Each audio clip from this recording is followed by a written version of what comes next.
Hi hello வணக்கம் and welcome back to our channel Eka Bala vlogs. எல்லோரும் எப்படி இருக்கீங்க? ஹோப் சூப்பராக இருப்பீங்க அப்படின்னு நாங்கள் ரொம்பவே நல்லாயிருக்கோம்.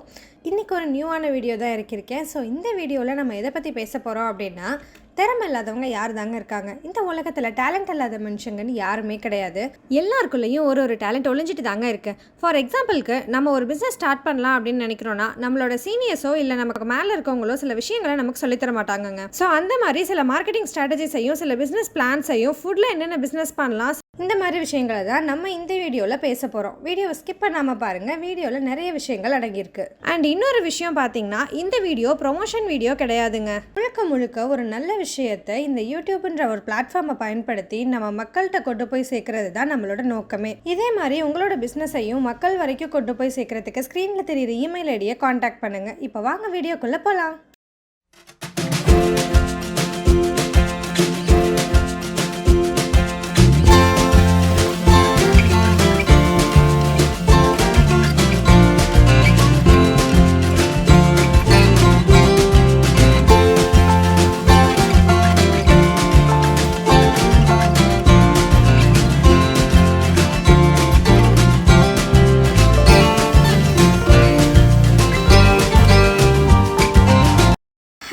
ஃபஸ்ட்டு எல்லாருக்குமே வந்து பார்த்திங்கன்னா ஹாப்பி நியூ இயர்.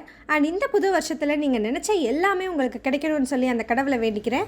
இன்றைக்கி இந்த வீடியோவில் நம்ம யாரை மீட் பண்ண வந்திருக்கோன்னு பார்த்தீங்கன்னா, கவிதா பாலராமன். வாங்க மேம். வணக்கம் மேம். எப்படி இருக்கீங்க? நல்லா இருக்கேன் மேம். உங்களை பற்றி சொல்லிடுங்க. வணக்கம், என்னுடைய பெயர் கவிதா பாலராமன். நான் ஒரு பிஸ்னஸ், லைஃப் ஸ்கில்ஸ் மற்றும் லீடர்ஷிப் கோச்சாக இருக்கேன். கடந்த 15 வருடங்களாக கார்ப்பரேட் சோஷியல் ரெஸ்பான்சிபிலிட்டி CSR ப்ராஜெக்ட்ஸில் நிறுவனத்தின் சமூக பொறுப்பு என்பதற்கீழே வேலை பார்த்துட்டு வந்திருக்கேன். இப்போ வந்து ஆன்லைன் அண்ட் ஆஃப்லைனில் பிஸ்னஸ் டெவலப்மெண்ட், மார்க்கெட்டிங் ட்ரைனிங்ஸ் தொடர்ந்து நடத்திட்டு வந்துட்டுருக்கேன். ஓகே மேம், இந்த வீடியோவில் நம்ம வியூவர்ஸ்க்கு நீங்கள் என்னெல்லாம் எக்ஸ்க்ளூசிவாக சொல்ல போகிறீங்க? இன்றைய தேவை அப்படின்னு பார்த்தீங்கன்னா வாழ்வாதாரம் தான். ஸோ எல்லாருமே லைவ்லிவுட்ஸ் தான் ரொம்ப ரொம்ப முக்கியம். ஸோ இந்த லைவ்லிவுட்ஸ் வந்து எல்லாருக்குமே வேலை கிடைக்குமா அப்படின்னு பார்த்தா இல்லை. ஸோ அப்போ அதை தேடி ஓடணுன்னா தொழில் ரீதியான விஷயங்கள். ஸோ பிஸ்னஸ், ஆண்டர்ப்ரனர்ஷிப் ரொம்ப முக்கியம். ஸோ இந்த ஆண்டர்ப்ரனர்ஷிப்பில் ஐடியேஷன் ரொம்ப முக்கியம். எப்படி வந்து ஒரு தொழிலை தேர்ந்தெடுக்கணும் அப்படிங்கிறது ரொம்ப ரொம்ப முக்கியம். ஸோ எப்படி ஒரு தொழிலை தேர்ந்தெடுக்கலாம் அப்படிங்கிறத முதல்ல பார்க்க போகிறோம். நிறைய பேர் தொழிலை தேர்ந்தெடுத்து பண்ணுறாங்க, ஆனால் நடுவில் நிறைய சிக்கல்கள் ஏற்படுது, ப்ராப்ளம்ஸ் வந்துகிட்டே இருக்குது. அந்த ப்ராப்ளமை ஓவர் கம் பண்ணணும் அப்படின்னா தான் தொழில் சக்ஸஸ்ஃபுல்லாக போகும். ஸோ எப்படி வந்து ப்ராப்ளம்ஸை ஓவர் கம் பண்ணலாம் அப்படிங்கிறத ரெண்டாவதாக பார்க்க போகிறோம். மூன்றாவது, தொழிலில் வந்து பார்த்திங்கன்னா ஒரு ஐடியாவோட ஸ்டார்ட் பண்ணிட்டாங்க, பிரச்சனைகள் இருந்தாலும் சால்வ் பண்ணுறாங்க, இருந்தாலும் நிறைய லாபம் வருதா அப்படின்னா இல்லை. ஸோ தொழில் அப்படின்னாலே லாபம் இல்லைங்களா? ப்ராஃபிட்னா தான் தொழில். அந்த ப்ராஃபிட் வரணுன்னா என்னென்ன மாதிரியான மார்க்கெட்டிங் ஸ்ட்ராட்டஜிஸை ஃபாலோ பண்ணணும். ஸோ இந்த 3 விஷயங்களை பார்க்க போகிறோம் மேம். ஓகே மேம், இந்த விஷயங்களை பற்றி இன்னும் டீட்டெயில்டாக இந்த வீடியோ ஃபுல்லாக நம்ம பார்க்க போகிறோம். வீடியோவை ஸ்கிப் பண்ணாமல் பாருங்கள். வாங்க மேம், வீடியோக்குள்ளே போயிடலாம். தொழில் முனைவராக ஆகணுமா, சில ஸ்ட்ராட்டஜிஸாக ஃபாலோ பண்ணணும், சில தம்ப் ரூல்ஸ், அவ்வளோதான். தொழில் முனைவராக ஆகணும்னு நினச்ச உடனே இன்னொருத்தவங்க ஒரு தொழில் செய்கிறாங்க, அந்த தொழிலை நம்ம செஞ்சால் நமக்கு சக்ஸஸ்ஃபுல்லாக வரும் அப்படின்னு நிறைய பேர் ஃபாலோ பண்ணுறாங்க. இதை முதல்ல பிரேக் பண்ணணும். No to copying other business. சக்ஸஸ்ஃபுல்லாக ஒரு பிஸ்னஸை எடுத்து நடத்தணும் அப்படின்னு சொன்னால் சில வழிமுறைகள் இருக்குது. அந்த வழிமுறைகளை நம்ம கரெக்டாக ஃபாலோ பண்ணால் பிஸ்னஸில் எப்பயுமே நமக்கு சக்ஸஸ் தான். என்னென்ன வழிமுறைகள் அப்படின்னு பார்க்கலாம். எப்போ நம்ம வந்து ஒரு தொழில் முனைவராக ஆகணும்னு முடிவு பண்ணாலும் அந்த தொழில் முனைவராக ஆகிறவங்க முதல்ல செய்ய வேண்டிய விஷயம் ஒரு ஐடியாவில் ஸ்டார்ட் பண்ணணும். அந்த ஐடியா அப்படின்றது என்னென்னா, ஒரு பிரச்சனைக்கான சொல்யூஷனாக இருக்கணும். நம்ம சமுதாயத்தில் அல்லது நமக்கே ஏதோ ஒரு ப்ராப்ளம் இருக்குன்னா அந்த ப்ராப்ளம்க்கான சொல்யூஷனாக உங்களோட பிஸ்னஸ் ஐடியா இருந்ததுன்னா உங்களோட பிஸ்னஸ் 100% சக்ஸஸ்ஃபுல்லாக இருக்கும். ஸோ ப்ராப்ளமே இல்லாத இடத்துல நீங்கள் ஒரு பிஸ்னஸ் ஐடியாவை கொண்டு போய் வச்சிங்கன்னா அது ஜெயிக்காது. ஆனால் ப்ராப்ளம் இருக்குது, ஒரு தேவை இருக்குது, அந்த தேவைக்கான சொல்யூஷனாக உங்கள் பிஸ்னஸ் ஐடியா இருந்ததுன்னா உங்கள் பிஸ்னஸ் 100% சக்ஸஸ்ஃபுல்லாக இருக்கும். So step number 1, choose a best business idea. சரிங்களா? ரெண்டாவது, ஒரு ஐடியா வந்துருச்சு, ஐடியா இருந்தால் ஜெயிச்சிட முடியுமா? அதற்கு ஆக்ஷன் வேணும். ஸோ ஆக்ஷன் அப்படிங்கிறது என்னென்னா செயல்பாடுகள். நம்ம எந்தெந்த மாதிரியான செயல்களை அந்த திட்டத்துக்கு போட போகிறோம். செயல்பாடுகள்ன்றது பிளான். ஸோ எப்படிப்பட்ட பிஸ்னஸ் பிளானை நம்ம அமைக்க போகிறோம்? 1 வருட பிஸ்னஸ் பிளானா, 3 வருடங்களா, அதை 1 வருடத்தை வந்து ஒவ்வொரு மாதங்களாக பிரிக்க போகிறோமா, இல்லை ஒரு வாரம் அல்லது வாரத்தில் 6 நாள் போட போகிறோம், 7ஆவது நாள் பிரேக் எடுக்க போகிறோம் அப்படிங்கிற தெளிவான ப்ளூ பிரிண்ட், அதாவது ஒரு வீடு கட்ட போகிறோன்னா எப்படி வந்து ப்ளூ பிரிண்ட் போட்டுட்டு அந்த வீடை அமைக்கிறோமோ அதே மாதிரி தான் ஒரு பிஸ்னஸ் பிளான் பண்ண போகிறோன்னா தெளிவாக மினிமம் 1 வருடத்துலேருந்து 3 வருடத்துக்கான பிஸ்னஸ் பிளான் இருக்கணும். அப்போ தான் நம்ம என்ன ஐடியா வச்சோமோ அந்த ஐடியாவை பர்ஃபெக்டாக நம்மளால் ஒவ்வொரு கட்டமாக எக்ஸிக்யூட் பண்ணி கொண்டு போக முடியும். ஸோ நினச்ச ஐடியாவை சக்ஸஸ்ஃபுல்லாக கொண்டு போகணும்னா நம்மக்கிட்ட பிஸ்னஸ் பிளான் இருக்கணும். அது ஸ்டெப் நம்பர் 2. நம்மக்கிட்ட ஐடியா இருக்குது, சூப்பராக பிஸ்னஸ் பிளான் டெவலப் பண்ணிட்டோம். ஆனால் இந்த 3வது ஸ்டெப்பு ரொம்ப ரொம்ப முக்கியம். அந்த 3வது ஸ்டெப்பு என்னன்னு பார்த்தீங்கன்னா ஃபண்டிங் தான். Any business idea plus business plan சக்ஸஸ்ஃபுல்லாக நடக்கணும்னா அதுக்கு ஃபண்டிங் ரொம்ப ரொம்ப முக்கியம். அப்போ இந்த ஃபண்டு அப்படின்றது என்னென்னா இன்வெஸ்ட்மெண்ட் தான்.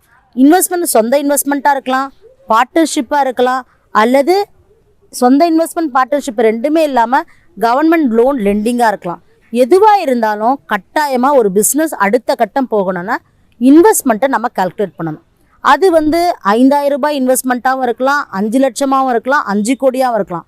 ஆனால் நம்மளோட பிஸ்னஸ் ஐடியாவுக்கு ஏற்ற மாதிரியான பிஸ்னஸ் பிளானோட மெர்ஜ் ஆகிற பிஸ்னஸ் இன்வெஸ்ட்மெண்ட்டு 3வது முக்கியமான ஸ்டெப்ஸு. 4வது ஒரு பிஸ்னஸ் சக்ஸஸ்ஃபுல்லாக போகணுன்னா நம்ம ரொம்ப திறமையானவர்களாக இருக்கலாம், நம்மளோட ஐடியா சூப்பராக இருக்கலாம், பிளான் எல்லாம் பர்ஃபெக்டாக இருக்குது. ஆனால் நடத்துறது நம்ம ஒரு ஆளால் முடியாது. நம்ம ஒரு ஆள் மட்டும் நடத்துகிறோம் அப்படின்னு சொன்னால் அது பேர் பிஸ்னஸ் கிடையாது. ஸோ பிஸ்னஸ் எப்பயுமே வளரணும், அடுத்த கட்டத்துக்கு போகணும். நம்ம ஒரு ஆள்லேருந்து 2 ஆள் 10 ஆள் 20 ஆள் அப்படின்னு சொல்லிட்டு பிஸ்னஸ் வளர்ந்து போகணும் அப்படின்னா நாம் எப்பயுமே நம்ம பிஸ்னஸ்க்கு சரியான நபர்களை சரியான ஆட்களை நம்மளை குழுக்களில் அமைச்சிக்கணும். ஸோ இது என்னன்னு பார்த்தீங்கன்னா பிஸ்னஸ் பிளான் பண்ணும்பொழுதே ஆல்வேஸ் ஐடென்டிஃபை அ ரைட் பீப்புள்னு நம்ம சொல்லுவோம். சரியான நபர்களை, உங்கள் தொழில் சார்ந்த நபர்களை உங்கள் தொழிலுக்கு நீங்கள் கொண்டு வந்தீங்கன்னா பிஸ்னஸ் ரொம்ப சக்ஸஸ்ஃபுல்லாக போகும். ஏன்னா நம்ம 1 இயர்லேருந்து 3 இயர் கூடவே ட்ராவல் பண்ணாலும் 3 இயர்க்கு அப்புறமா பிஸ்னஸை யாராச்சும் ஒருத்தங்க எடுத்து நடத்தணும்.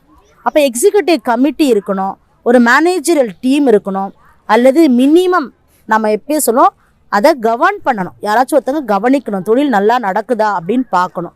அப்படி தொழில் நல்லா நடக்கணும்னா நம்ம சரியான ஆட்கள் நம்ம தொழில் நடத்தும் பொழுது நம்மளோட சேர்த்துக்கணும். சரிங்களா? இது 4வது பாயிண்ட். ஸோ ரொம்ப அழகாக நம்ம வந்து ஐடியாவில் ஸ்டார்ட் பண்ணிட்டோம், நம்மக்கிட்ட பிஸ்னஸ் பிளான் இருக்குது, இன்வெஸ்ட்மெண்ட் ரெடி பண்ணிட்டோம், சரியான ஆட்களை எல்லாம் தேர்ந்தெடுத்துட்டோம். ஆனால் பிஸ்னஸ் பண்ணிட முடியுமா? ரொம்ப ரொம்ப முக்கியமானது லீகல் ஃபார்மாலிட்டிஸ். யாராக இருந்தாலும் தொழில் செய்ய போகிறோன்னா மினிமம் லீகல் ஃபார்மாலிட்டிஸ் ஃபாலோ பண்ணணும். ஒரு நபர் தொழில் செய்கிறதா இருந்தாலும் சரி, நிறைய பேராக இருந்தாலும் சரி, ஒரு எம்எஸ்எம்இ ரெஜிஸ்ட்ரேஷன் பண்ணணும். ஃபுட்டு பிஸ்னஸ் பண்ண போகிறோன்னா எஃப்எஸ்எஸ்ஐ ரெஜிஸ்ட்ரேஷன் பண்ணணும். இல்லை கடை வைக்க போகிறோன்னா ட்ரேட் ரெஜிஸ்ட்ரேஷன்ஸ் பண்ணணும். நம்ம வந்து சுற்றுச்சூழல் சார்ந்த மாதிரியான விஷயங்களில் நம்ம தொழில் இருக்க போகுதுன்னு சொன்னால் என்வரன்மெண்ட் ரெகுலேஷன்ஸ் கீழே நம்ம வரணும். அதேமாதிரி நம்ம லேண்ட் அக்வயர் பண்ண போகிறோன்னா அதுக்கான லீகல் ஃபார்மாலிட்டிஸ், இது எல்லாமே ஒவ்வொன்றும் நிறைய ஃபார்மாலிட்டிஸ் இருக்குது. ஜிஎஸ்டி ரெஜிஸ்ட்ரேஷன்ஸ் பண்ணணும். அப்போ தான் நம்ம வந்து டேக்ஸ் அபைட் பண்ணுறோம். சரிங்களா? அரசாங்கத்து கீழே வரி செலுத்தக்கூடியவர்களாக நம்ம வருவோம். இப்படியாக இந்த 5வது ஸ்டெப்பு தொழில் செய்ய போகிறோன்னு வந்தாலே அரசாங்கத்தினுடைய விதிமுறைகளுக்கு கீழே செயல்பட்டு தான் தொழில் செய்வேன்ற மனப்பாங்கோடு நம்ம வரும்பொழுது நம்ம பிஸ்னஸ் ரொம்ப சக்ஸஸ்ஃபுல்லாக இருக்கும். நம்ம பிஸ்னஸ் டிரான்ஸ்பரண்ட்டாக இருக்கும், ஒளிவு மறைவே இல்லாமல் ரொம்ப தெளிவாக நம்மக்கிட்ட லெட்ஜர் எல்லாம் கரெக்டாக பர்ஃபெக்டாக இருக்கும். ஸோ ஃபார் எக்ஸாம்பிள் பேங்க்லேருந்து நமக்கு லோன் தரோம் அப்படின்னா கூட அதில் ரொம்ப கிளியராக இவங்களோட பேப்பர்ஸ்லாம் ரொம்ப கரெக்டாக இருக்குது அப்படின்னு சொல்லிட்டு நம்ம பிஸ்னஸ் அடுத்த கட்டம் வளரப்போகும்பொழுது கூட பேங்க் லெண்டிங் நமக்கு ஈஸியாக இருக்கும். அதனால எப்பயுமே கவர்மெண்ட்டோடைய ரெகுலேஷன்ஸை நம்ம ஃபாலோ பண்ணி பண்ணணும். இது ரொம்ப ரொம்ப முக்கியமான ஸ்டெப்பு. சரி, எல்லாம் கரெக்டாக பண்ணிட்டேன்பா, ஆனால் எப்படி பிஸ்னஸ் பண்ண போகிறேன், இது ஆன்லைன்னா ஆஃப்லைனா அப்படின்னு இருக்குது. ஏன்னு கேட்டால் ப்ராடக்டே பண்ணால் கூட ப்ராடக்ட்க்கு கடை வச்சா அது ஆஃப்லைன், கடை வைக்கலை அப்படின்னு சொன்னால் அது ஆன்லைன். ஸோ நாம் லொக்கேஷனை டிசைட் பண்ணோம். நம்ம பிஸ்னஸ்ஸு எந்த லொக்கேஷனில் வைக்க போகிறோம், இல்லை லொக்கேஷன் அப்படிங்கிறது கண்ட்ரி சைடாக கிராமப்புறங்களில் இல்லை நகர்ப்புறங்கள்லையா அப்படிங்கிறத ரொம்ப தெளிவாக டிசைட் பண்ணோம். டிசைட் பண்ணிட்டா மட்டும்தான் நம்ம கஸ்டமர்ஸையும் நம்ம அதுக்கேற்ற மாதிரி நம்ம கனெக்ட் பண்ண முடியும். ஸோ லொக்கேஷன் ரொம்ப ரொம்ப ரொம்ப இம்பார்ட்டண்ட்டு ஒரு பிஸ்னஸ்க்கு. இதெல்லாம் நல்லா பண்ணிட்டேன்ப்பா, சூப்பராக, எவ்ரிதிங் இஸ் பர்ஃபெக்ட். ஆனாலும் ஏதோ ஒரு குறை இருக்குது அப்படின்னு யோசிச்சா 7வது ரொம்ப ரொம்ப முக்கியமான ஸ்டெப்பு, எப்படி பிஸ்னஸ் பிளான் போட்டோமோ அதே மாதிரி மார்க்கெட்டிங் பிளான் ரொம்ப ரொம்ப முக்கியம். மார்க்கெட்டிங் பிளான் நிறைய பேர் போடுறதில்ல. நல்ல பிஸ்னஸ் பிளான் டீம் செட் ஆகிடும், கவர்மெண்ட் ரெகுலேஷன்ஸ் எல்லாம் கரெக்டாக இருக்கும், லொக்கேஷன் கரெக்டாக இருக்கும். ஆனால் மார்க்கெட்டிங் பிளான் ஏன் அப்படி சொல்கிறேன்னா, மார்க்கெட்டிங் பிளான் வந்து 12 மாதம் இருக்குன்னா எப்பயுமே ஒரே மாதிரியாக ஒரு சர்க்கிள் மாதிரி மார்க்கெட்டிங் பிளான் இருக்காது. மார்க்கெட்டிங் பிளான் மாறும், ஃப்ளக்சுவேட் ஆகும், ஃப்ளெக்சிபிலிட்டி வேணும். சில மாதங்களுக்கான மார்க்கெட்டிங் பிளான் வேறவாகும், சில மாதங்களுக்கான மார்க்கெட்டிங் பிளான் வேறவாகும். சில நேரங்களில் ஒவ்வொரு ப்ராடக்ட்டுக்குமே நம்ம மார்க்கெட்டிங் பிளான் தனித்தனியாக அமைச்சு தான் ஆகணும். கஸ்டமருக்கு ஏற்ற மாதிரி மார்க்கெட்டிங் பிளானை மாற்றி தான் ஆகணும். ஸோ மார்க்கெட்டிங் பிளானில் நம்ம தெளிவாக ஒர்க் பண்ணோன்னா நம்ம பிஸ்னஸ் ஐடியாவோட கனெக்ட் பண்ணி நம்மளோட மார்க்கெட்டிங் பிளான் இருந்தால் மட்டும் போதும், சக்ஸஸ் தான். அப்புறம் ரொம்ப ரொம்ப இம்பார்ட்டண்ட், எவ்ரிதிங் இஸ் பர்ஃபெக்ட். மக்கள் எல்லாமே ஹேண்டியாக இருக்குது. ஆனால் வாங்குபவர்கள், வாடிக்கையாளர்கள், கஸ்டமர்ஸ். ஸோ அந்த கஸ்டமர்ஸ் தான் 8வது மிக முக்கியமான ஸ்டெப்பு. அப்போது பிஸ்னஸ் பண்ணுறோன்னா ஒரு தடவை ப்ராடக்ட் வாங்கினாலும் சரி, 10 தடவை ப்ராடக்ட் வாங்கினாலும் சரி, அந்த கஸ்டமரோட பேஸை நம்ம வச்சுருக்கணும், டேட்டா பேஸ். சம்டைம்ஸ் நாம் நினைப்போம் என்னோடய பிஸ்னஸ் ஐடியாவுக்கு இளைஞர்கள் தான் வாங்குவாங்க கஸ்டமர்ஸ்னு நினைப்போம். ஆனால் டேட்டா பேஸ் எடுத்து பார்க்கும்போது தான் தெரியும், இளைஞர்களை விட நடுத்தர வயதினர்கள், முதியவர்கள் நிறைய பேர் உங்களோட கஸ்டமர் பேஸாக இருப்பாங்க. ஸோ அதனால் கஸ்டமர் பேஸை எப்பயுமே பிஸ்னஸ்க்கு வச்சுக்கணும். புதுசாக தொழில் தொடங்கி இந்த 8 ஸ்டெப்பை ஃபாலோ பண்ணக்கூடிய பிஸ்னஸ் பீப்புளுக்கு சொல்கிற ஒரு சிம்பிளான அட்வைஸ் என்னென்னா, 1 வருடம் நல்லா பண்ணுறாங்க, 2 வருடம் கூட நல்லா பண்ணுறாங்க, அதுக்கப்புறம் அந்த பேஷன்ஸ் இல்லை, கொஞ்சம் இன்னும் பொறுமை மட்டும் இருந்தால் போதும். 3வது வருடம் வரைக்கும் நீங்கள் தள்ளி உங்கள் பிஸ்னஸை கொண்டு போயிட்டீங்க அப்படின்னா அதற்கப்புறம் அதில் வந்து எப்பயுமே சக்ஸஸ் தான். ஆனால் நிறைய இளைஞர்கள் அல்லது பெண்கள் நான் தொடர்ந்து அப்சர்வ் பண்ணுறேன் கடந்த 15 வருடங்களாக, 1 வருடம் நல்லா பண்ணுவாங்க, 2 வருடம் கூட நல்லா பண்ணிகிட்டு இருப்பாங்க, அதுக்கப்புறமா இல்லை இந்த பிஸ்னஸ் எனக்கு சரிப்படாது அப்படின்னு சொல்லிட்டு அந்த பிஸ்னஸ் இன்னொரு பிஸ்னஸ் ஷிஃப்ட் ஆகி போகிறாங்க.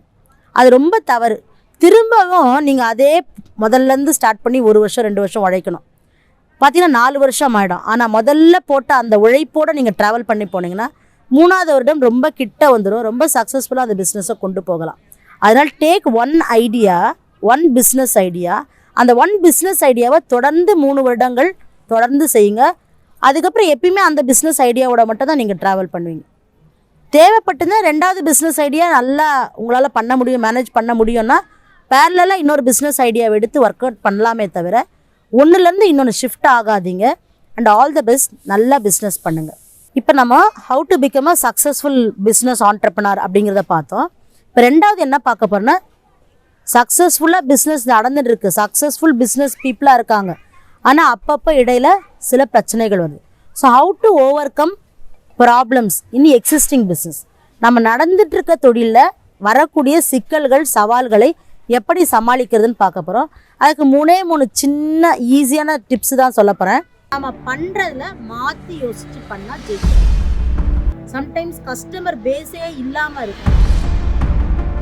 பர்சனல் பிராண்டிங் பண்ணுங்கன்னு சொல்லலாம், இன்ஃப்ளூயன்சர் மார்க்கெட்டிங் பண்ணுங்கன்னு சொல்லலாம். மார்க்கெட் ரிசர்ச் பண்ணீங்களா அப்படின்னு கேட்கலாம். மார்க்கெட் ரிசர்ச்னா